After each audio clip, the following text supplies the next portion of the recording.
Welcome back to Anxiety Slayer. It's our 14th anniversary. And to celebrate, we're offering 50% off of our most popular courses in the Anxiety Slayer Academy. All you need is the coupon code anniversary, and then visit anxietyslayer.com or anxietyslayer.teachable.com to explore our courses. Happy 14th anniversary, Ananga. Happy anniversary, Shan. Really happy to be celebrating with you and looking forward to another year ahead. And today we are moving forward with a discussion around environmental anxiety and how we can circumvent some of that with all of the fear mongering that is hammering us daily. It becomes a bit much. And our listeners said that I've been listening to your podcast for a few years now. They've been helping me so much with my anxiety. I was wondering if you could speak about environmental anxiety. With the news and statistics available today, it's hard not to be in a constant state of dread and doom. Thanks for everything you do. This is one of those things where we're all in this together, isn't it? A lot of our episodes are about the nature of the mind and the mind conjuring up fearful imaginings and things that cause us distress and concern. But this is a very real concern, so a slightly different way to discuss anxiety and a different discussion. But in this episode, we'll be sharing what we're learning and what we're doing because we're all in this together.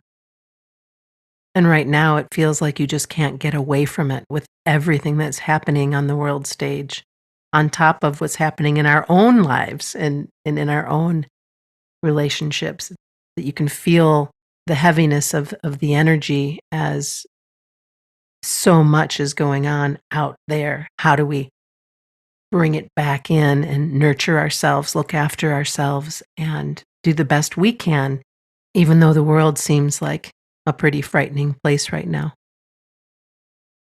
Yeah, I think turning to older wisdom teachings really helps. That's what helps me when we look to taking care of our own heart and our own mind, not in a selfish way, in a healthy way, a self-care way, but then by taking care of ourselves, being able to send out love and empathy and do what little we can to support others, to have the presence of mind to look around and see, is there something I can do?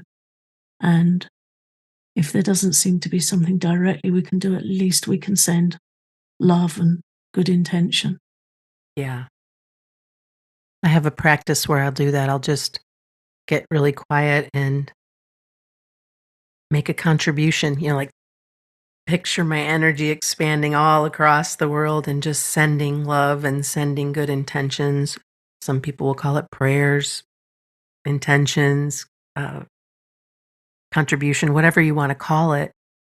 And there's something about just taking a moment to do that that just feels really grounding and feels like, okay, my love is there. I'm putting this sweetness out into the ether. I'm putting the sweetness out there into the universe the best way I can. Yeah, it's a fine line between feeling helpless and hopeless and trying to keep focused on some hope and something positive to offer.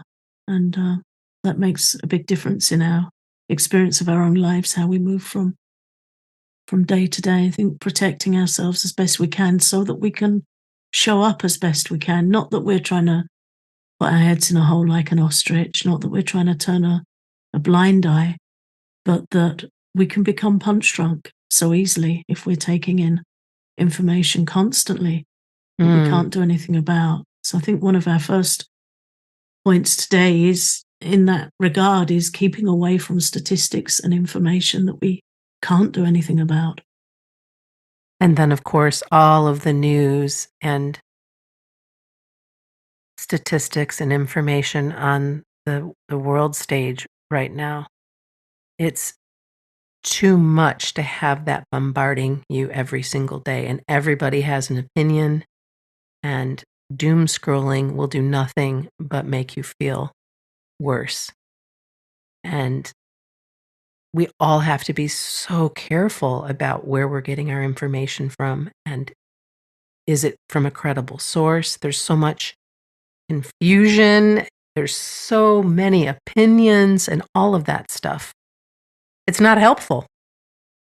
No, Ayurveda teaches that when we've got constant incoming information, we've spoken about this a lot in terms of anxiety. One of the causes of anxiety being too much incoming information, overstimulation, feeling that we have to keep checking because we really care, but there's nothing we can do. So we just keep seeing the same or more incoming information over and over again. And it affects our doshic energy, it affects the vata dosha, it makes our nervous system overtaxed and it increases our anxiety. And then we're still not able to help. We're just in worse shape. Sure. So we have to be careful to protect ourselves. One thing that helps is to have a reliable source of information that you go to briefly and specifically so that you know you're up to date with what you feel you need to be. And that's a very personal choice. How much or how little that is and where it is, that's a very personal choice. But to have that one area of checking or contact to be very boundaried as possible around it. And then if there's a cause that you really feel in alignment with that you think is helping, we have the opportunity to support that cause by making donations, by spreading the word in whatever way we can. And it might feel like a tiny something in the face of a big issue, but even being able to do a tiny something is better than feeling hopeless and helpless. Yeah. And then I think it's also important that we can follow and support projects that are making positive changes on a larger scale because there are so many of them. And yet, the news, social media would have you think that everything is dark, that everything is this place of fear and doom when it's simply not true. There are so many wonderful projects and so many human beings who are making such a big difference in the world, whether that be in small groups and community, in your neighborhood, to the worldwide groups that make a difference in how they give back and how they invest in people and in the earth and in whatever you might have an interest in. They're out there. You just need to look for them. Yeah, I think for me that's been a really helpful thing is to fill my feed. I do follow a few people on Instagram that I find inspiring, and I try and keep my feed really positive and interesting, things that I'm not just doom scrolling or just having random stuff come up. So there's a couple of food relief organizations I follow. There's some people doing wonderful planetary care. I'll talk a little bit more about what I've been following after the breaks, have a little bit more to share on that. But yeah, to follow and support the projects that are making positive changes and have that be our daily check in. How are they doing? What are they doing today? And to really appreciate their courage and their hard work and that they're making a difference. I'm glad you brought that up about your stream and who you follow. This is a wonderful time of year to do a little house cleaning, whether that be on Facebook or Instagram or wherever you spend your time on social media, unfollowing the people and organizations that maybe no longer match your energy. I've noticed that over the last few years, my feed is so clean. Mm, It's full of all of the things I love, and there's very little that comes through. And again, not putting my head in the sand, but if I'm going to spend time on social media, that's my choice. I don't have to be there. And if I'm going to be there, I want it to be full of things that bring me joy, sweetness. yeah, I'm looking for inspiration, education, Mm-hmm. and parrots. Parrots, yeah. Funny things. Do our listeners know about your parrot? Have we ever talked about Nimbu? He's probably featured on the podcast in the background a few times. Oh, He's disturbingly quiet at the moment, actually. Yeah, my little bird buddy. I like to hear the birds talk, yeah. the funny parrots are doing. But I'm very aware of my physiology when I look at Instagram, and if something makes me kind of frown or tense up or curl my lip, Feel heavy. yeah, feel heavy. Yeah. If it makes me smile or feel inspired, or it's somebody that I really want to connect with. I've been hearing some beautiful poetry reading and really inspiring songs from a musician I know in person, and a couple of others that are writing really what I consider to be healing songs, really thought provoking songs that are good for your heart, things like that. Nice. Yeah. And again, it can sound like you're in your little snow globe and there's suffering and there's things going on. And I never want to feel like that. Like, it's okay. I never feel it's okay for me. But I do feel that we have to protect our mind and nervous systems. But again, in the spirit of showing up well for our friends and family, having the capacity to lend an open ear and an open heart to somebody that needs it. If we're overwhelmed, we can't do it. Right. So self-care to offer care, and then to be on the lookout for where can we support? Is there somebody in our local community we can support? Is there a project we can get involved in? Is there a project overseas that we just love to hear about? Something that feels worthwhile to support. So yeah, taking care always around taking care of ourselves and taking care outside of ourselves, reaching out. Mhm. And no amount of kindness or contribution is too small. So even if it's just getting quiet and praying, that counts. This show is sponsored by BetterHelp. This time of year can be a bit overwhelming, and it's totally natural to feel some sadness or anxiety about it. Navigating the change in weather, planning for the holidays, and all that comes with the hustle and expectations that we put on ourselves can feel like a lot. And therapy can be a bright spot amid all of the stress and change, something to look forward to, even to make you feel more grounded, to give you tools to manage everything going on.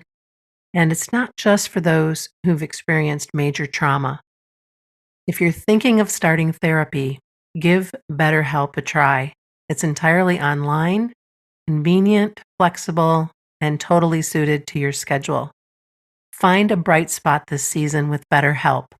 Visit betterhelp.com/slayer today to get 10% off your first month. That's BetterHelp, HELP.com/slayer. What are some additional points that can help circumvent environmental anxiety? Well, we've already touched on watching and reading the things that bring some hope and looking out for projects we can support. I don't know them very well, but I've had the pleasure to meet them a few times. I know a couple of people personally that work very hard in a food relief program, and they're UK based, but whenever there's a disaster in Europe, they load up their van. They've got these massive gas burners, huge, and huge pots. It takes 2 men to lift a pot, and they're fully equipped to just go and cook and distribute meals if there's an earthquake or a natural disaster or something like that. And it's been a real pleasure to watch them develop and expand their program. I've got so much respect for them, and I like to be able to donate to them. And They're really making a difference. yeah, they're very courageous, very austere the way they live, and very, very hardworking. And they're not young people either. They've been doing it for many years. But I find it wonderful to just see them set up and off they go. And then the reports will come in from where they are and who they're feeding. And you can see the clips of people being helped. So I love to support them. And I found I was starting to get really overwhelmed, as a mum. I think many of us can relate to this. We've got our children, the next generation under us, have got so much more coming. In my lifetime, I've seen so much change in the environment on our planet, Yeah. and that can feel really concerning. So I started looking at videos on YouTube about reforestation, water harvesting projects, really amazing stories of individuals or small teams that have brought life back to areas that were dried out and bare. There's a fantastic video on YouTube of a Chinese lady that got married off and sent to live with her husband in the desert. And he just had this little self built home in the desert. And she said the sand was so awful coming into the home. She said if you tried to walk in the sand, it would fill your ears. Mm.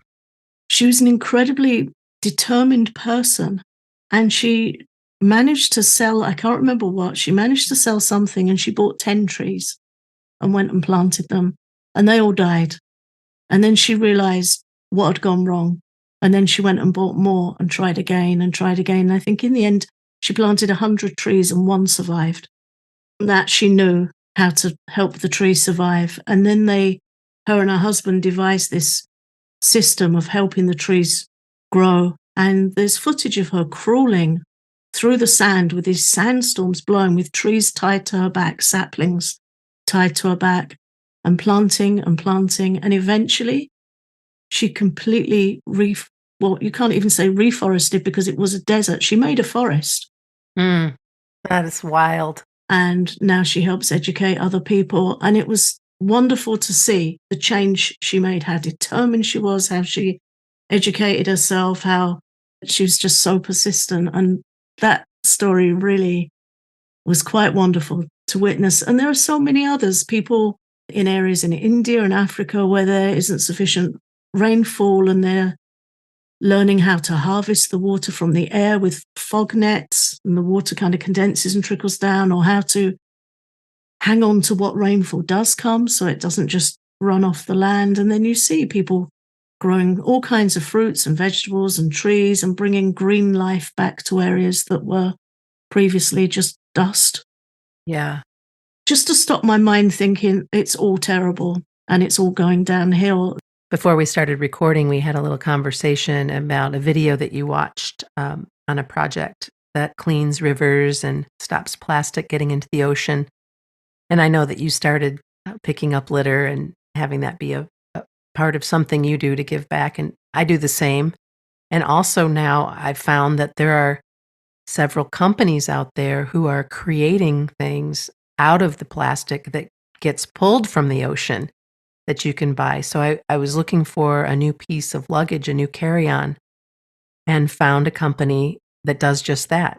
And so that piece of luggage is a little bit more expensive than another, but they're making a difference by pulling so many pounds of waste out of the ocean for each unit that they make. And I just think that's awesome. Yeah, I think that's what we need to see Mm-hmm. for our own mental well-being, and to feel some hope going forward. My husband and I go to Lake Michigan a lot and walk the beach, and oftentimes we'll go and pick up litter along the way. And we had a really weird experience this one time that I had to kind of just shut my mouth and carry on, where this guy basically wanted us to take his trash. And we did, but it was just so weird. It was just one of those weird experiences. It's like, okay, fine, whatever. And we just kept on and rolled our eyes and kept moving. But who knows? He might have left his litter behind, and so we were ahead of that. But there's just something about that I know it's not that big of a deal. But even if I take a pound of trash off the beach, it means something to me, and hopefully means something to somebody else. So there are so many things that we can do instead of having all of this bad news and all of this stuff that kicks up fear and makes us feel small, or makes us feel like there's nothing sweet in this world. All you need to do is start looking on the other side of that darkness, and you'll see so much light. Yeah, looking where we can make our small difference. It reminds me, there's a story, the starfish story, about a guy that's walking along a beach, and there's so many starfish washed up on the beach. and he's walking along and he's picking them up one after another and throwing them back into the ocean.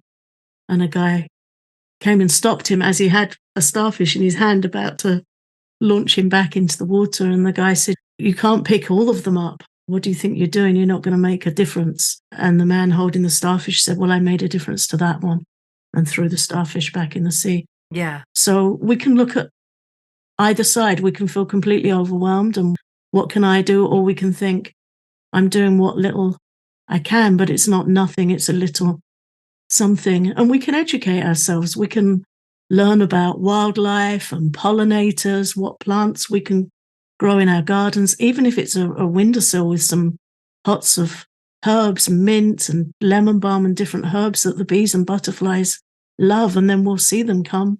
Yeah. I did that in my garden years ago and continue to do it. And it's such a joy to see the butterflies and bees and hummingbirds. And it's not a hard thing to do. But you and I could go on and on about that. But I do think these are hopefully some helpful suggestions and ideas on what we can do and in the face of what's happening out there. What can we do in our little piece and part of the world Yeah. to keep things light, make a difference. We have a couple of book recommendations as well. I haven't read these books personally, but I flicked through them at a botanical gardens that I like to visit. There was a section there on ecological concern and what can we do. And the first one I picked up is by Jane Goodall, who I think we've all heard of her and her amazing work. And she wrote a book recently called The Book of Hope. And in the Book of Hope, she focuses on her 4 reasons for hope: the amazing human intellect, the resilience of nature, the power of young people, and the indomitable human spirit. And she's got some storytelling and Ooh, I want to read that book. yeah, I'd like to read it. And on the back cover is a nice paragraph. It says, looking at the headlines, the worsening climate crisis, loss of biodiversity, political upheaval, it can be hard to feel optimistic, and yet hope has never been more desperately needed. Aw, certainly very powerful. Yeah, something I'd like to read because I trust her Yeah. and her knowledge and her experience. And then a couple of just practical little reads, a book called Living Green in the City. And I think it's 50 practical ways in the title to green up your area, even if you're in a city space. And a book by Sarah Langford called Rooted: How Regenerative Farming Can Save the World. And I think that's more of a memoir, but very well reviewed here by the press. And people said it brought a lot of hope. So just some recommendations there in the spirit of hope. Yes. It's our 14th anniversary, and to celebrate, we're offering 50% off our most popular courses in the Anxiety Slayer Academy. All you need is the coupon code ANNIVERSARY and then visit anxietyslayer.com or anxietyslayer.teachable.com and explore our courses. Thanks for listening.